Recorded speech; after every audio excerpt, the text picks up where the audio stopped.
welcome to my channel. Today we will be discussing 6 mistakes you are doing wrong on wet hair.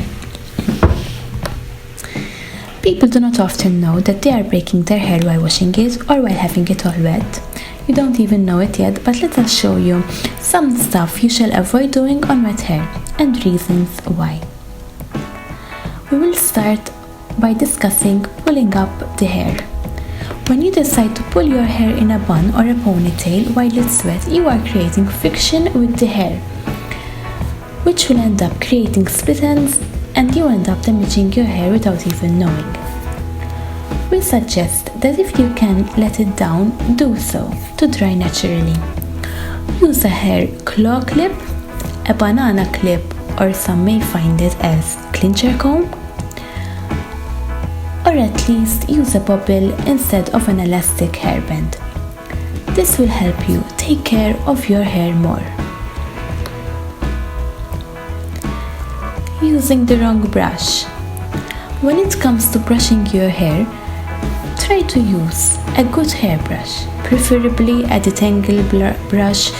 These brushes are softer on the hair and the hair is handled with much more care. Just one touch and the knots are gone. When using an old hairbrush, you will be going at a knot for ages, just because hairbrushes are always advancing by years. So try to keep up with the new brand, the new and improved brush, just for the sake of your hair. Blow dries. Never blow dry your hair on 100% wet hair. You will be going over and over till it's dry, and up and down till it smoothens, and forever till it straightens. Frankly, that is not a good idea. Nevertheless, what you can do is apply some leave-in conditioner for heat protection first.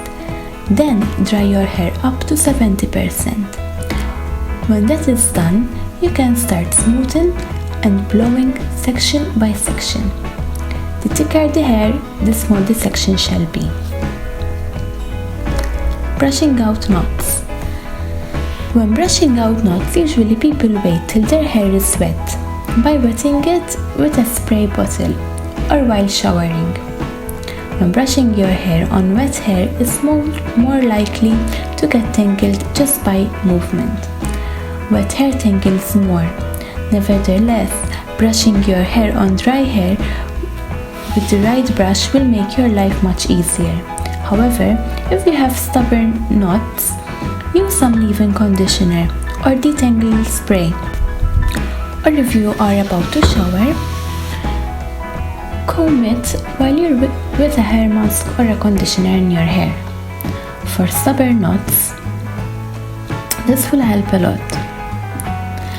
When combing your hair while with the conditioner or mask, it's best to use a comb instead of a brush, as the comb will help you more with your knots.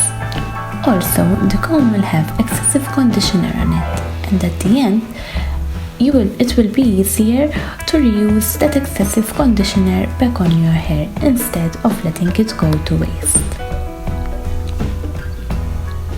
Brushing in general. When brushing your hair, you do not have to brush it viciously. Simply be kind to your hair and it will be kind to you.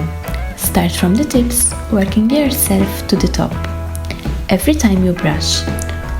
Also, when drying your hair with a towel, never rub your hair in a towel aggressively.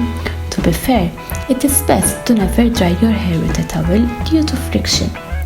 Friction will create split ends and damage to the hair. What we like to do here is wrap our hair in a towel without rubbing ever. The towel will absorb the water. Therefore, after a few minutes, the towel shall be removed and we let our hair to dry naturally. You should try it.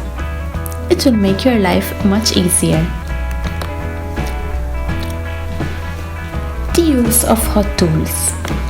Never use a hot tool directly on wet hair. You will hear certain sound which will automatically tell you to stop doing what you are doing. When using hot tools, one must dry their hair 100% first. Nevertheless, for better results, dry the hair up to 70%. Blow dry it, curly or straight depending on what goal you are wishing to achieve. Then, simply go over it with a hot tool. If you are using a curling iron for curly hair goals, go with a curly blow dry. However, if you are doing your hair with a straightening iron, straighten your hair first when blow drying it. Also, make sure to use a leave-in conditioner for heat protection first. Sleeping with wet hair. It's not the most bad thing you can do, however, it can be avoided. You can use a satin pillowcase to help you damage less your hair when sleeping with wet hair. However, if you do not own one, try to blow your hair first, as it will create friction and split ends and more damage if you sleep with your hair wet on your pillowcase.